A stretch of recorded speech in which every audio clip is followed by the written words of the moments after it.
राजस्थान के एक पुराने गांव का नाम था कुंभसर। ये गांव सिर्फ अपनी रेत, हवेलियों और परंपराओं के लिए नहीं, बल्कि एक पुराने शाप के लिए भी जाना जाता था। हर साल सावन की पूर्णिमा पर गांव में एक ही बात कही जाती थी, कोई भी नीलकुंड के पास मत जाना, वहां अप्सरा का शाप अब भी जिंदा है। गांव के लोग डरते थे, पर इस साल कुछ अलग होने वाला था।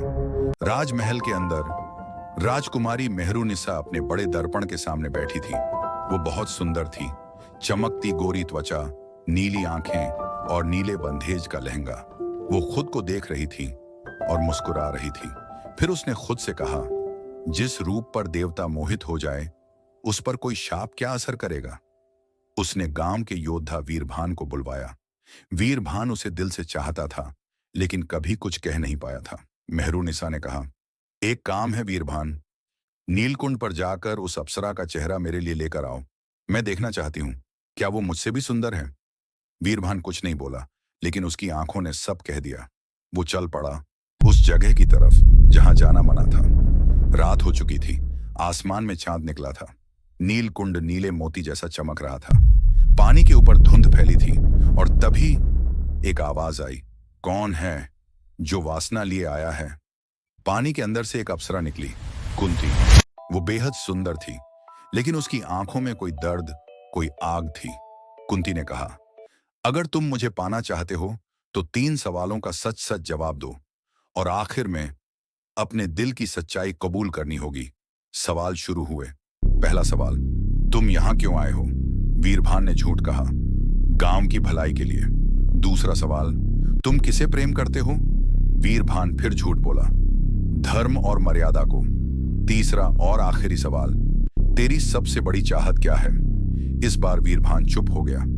फिर धीरे से बोला, मैं उसे चाहता हूं जो मुझे कभी नहीं चाह सकती, राजकुमारी मेहरुनिसा।